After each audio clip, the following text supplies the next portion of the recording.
Christian Scotland-Williamson almost redefines the term rookie.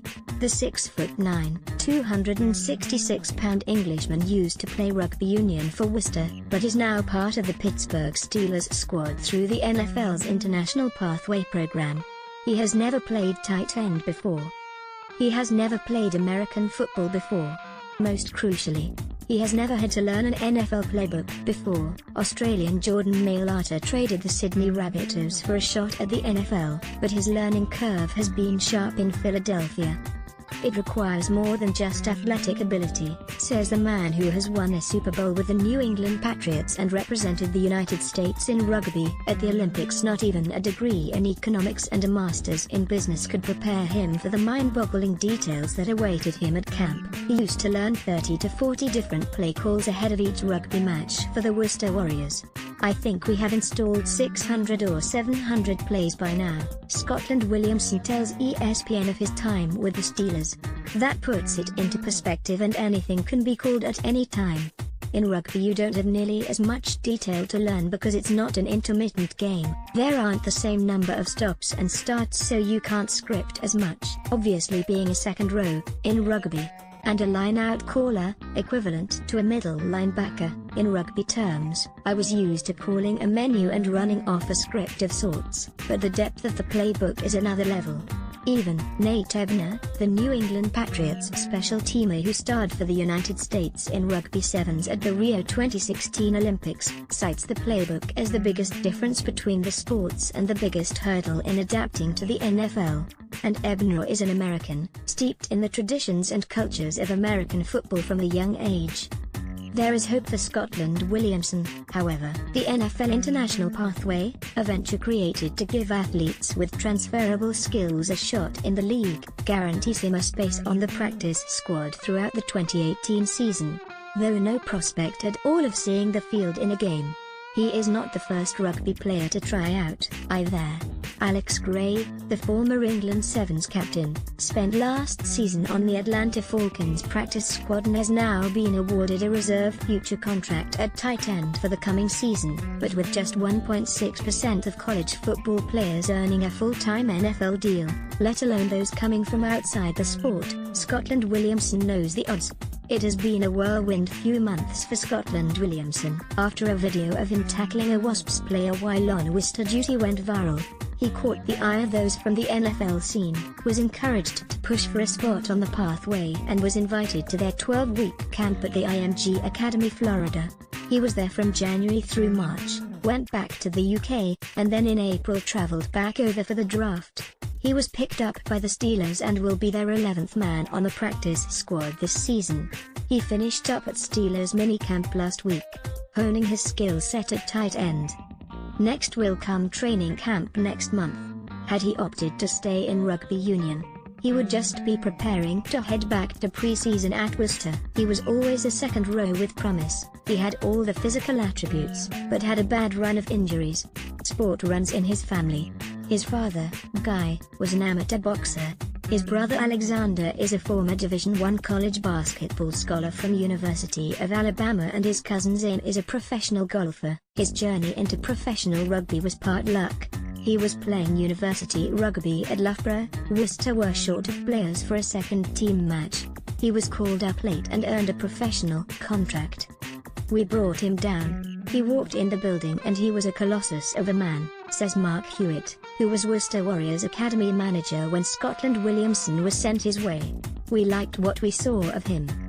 We gave him an opportunity, and that was purely on his athletic ability, rather than his rugby skill set. It was lucky he fell in our lap, but it was a massive punt. He's an incredibly intelligent young man, very coachable, and he fit in really well. He's a person who goes into a gym, looks at a weight and increases his mass in a short period of time. He's explosive in defense, around the edges and fringes, and his ability to generate power is incredible. Everyone knows that tackle, but he had the ability to do that all the time. That tackle, as it turned out, was to change Scotland-Williamson's life and lead him towards the NFL. There have been other trailblazers, but they are a rare breed. The aforementioned Gray is on the next stage of the path into the league, while Hayden Smith played top-level rugby with Saracens and for the New York Jets at tight end in 2012. It was a learning curve for Smith, too. Initially the thing which hit me was the different language.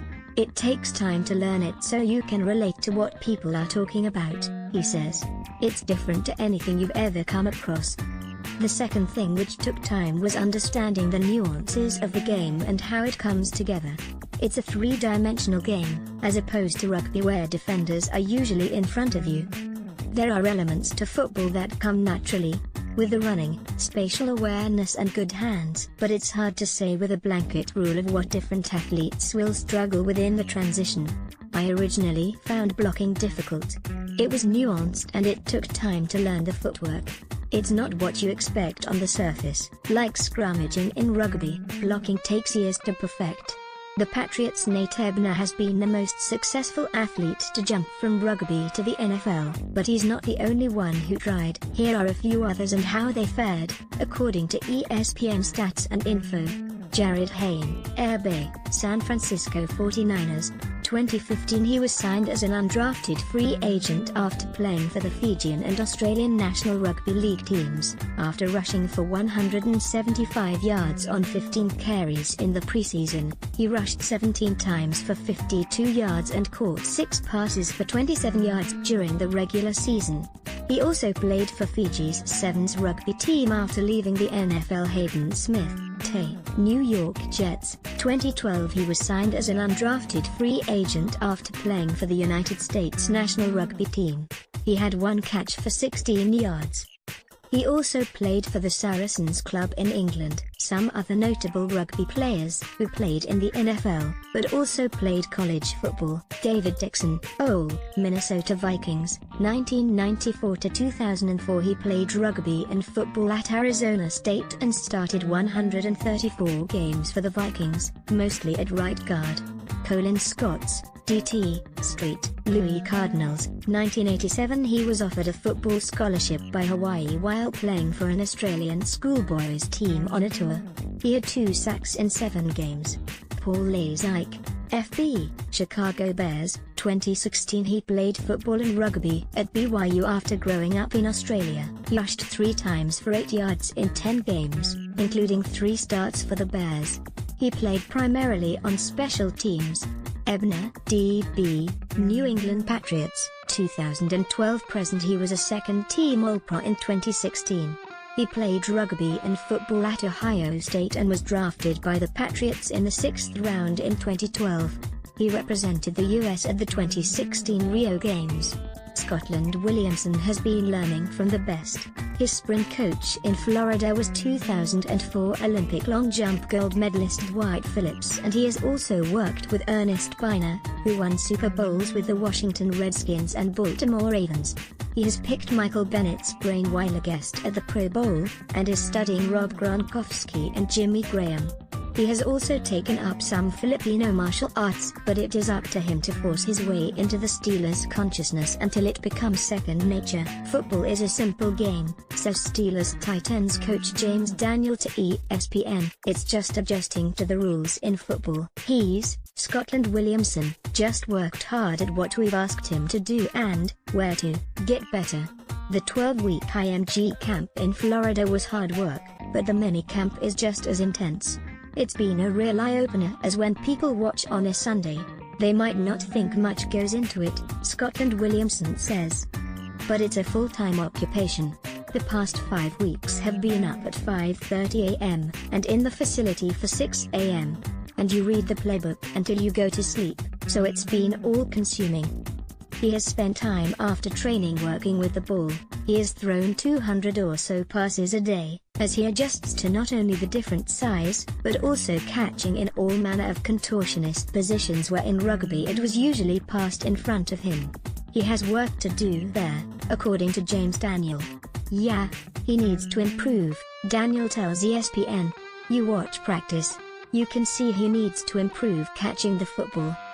And then there's learning the nuances of blocking, with a 6-inch gap between feet instead of the 12 in rugby. You can be the biggest man on earth, but it won't get you anywhere if you don't have the technique. People at this level are so skillful, so it's about finding my technique and then using my raw power and size, Scotland-Williamson says. He has changed his training, putting on 10 pounds in 5 weeks back in January's camp, but he still feels like the same man. I wouldn't say my body has changed too much. It's more trying to work on explosive movements rather than the long, medium-paced runs you do in rugby, so everything's more explosive, with sprints and aggressive changes of direction. That's taken some getting used to in your hamstrings, groin and back just because it's a different type of training. He is loving the experience. The camaraderie in the changing rooms is similar, less sarcastic than the UK rugby counterpart, and he has spent time focusing on and embracing the mental challenges of the game. There's a lot of competition. You either rise to the occasion or you let people get in your head, as there's a lot of trash talking which shrinks your game. There's a lot of energy in the environment.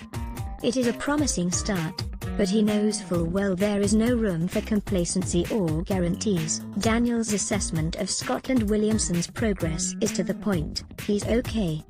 These are tentative days for the rugby NFL path. According to Smith, the risks still outweigh the rewards, so a torrent of rugby players won't be following anytime soon. But should Scotland-Williamson succeed, the perception will change, one step, or perfected play, at a time, though. NFL Nation reporter Jeremy Fowler contributed to this story.